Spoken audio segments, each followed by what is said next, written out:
السلام علیکم وکیل بھائی.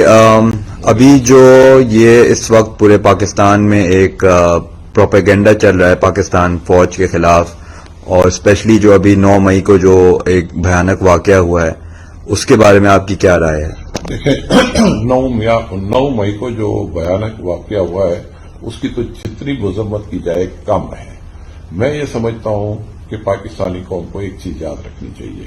اختلافات تو ہو سکتے ہیں لیکن افواج پاکستان ہماری اپنی ہے، اور ہم کسی بھی صورت میں افواج پاکستان کے خلاف نہ پروپیگنڈے کو برداشت کر سکتے ہیں نہ اس واقعے کو. جو واقعہ ہوا ہے میں کہتا ہوں اس کی جتنی مذمت کی جائے کم ہے وہ، اور یہ بہت ہی پاکستانی قوم کے لیے برا دن تھا، اور اللہ تعالی ہمیں اس مشکل سے نکالے.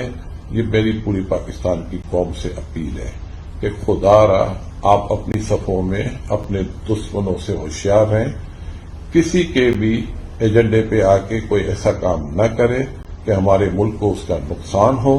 اور میں یہ بھی اپیل کروں گا کہ جو لوگ اس غلط کام میں انوالو ہیں ان کی فائنڈنگ ہونی چاہیے اور ان کے خلاف کارروائی ہونی چاہیے تاکہ آئندہ اس طرح کے کوئی واقعہ رونما نہ ہو. اور میں یہ سمجھتا ہوں جنرل عاصم منیر، میں خود اس کو پرسنلی بھی جانتا ہوں، اور اس کی کیپیسٹی ہے پاکستان کی فوج کو متحد رکھنے کی اور پاکستانی فوج کو مضبوط کرنے کی.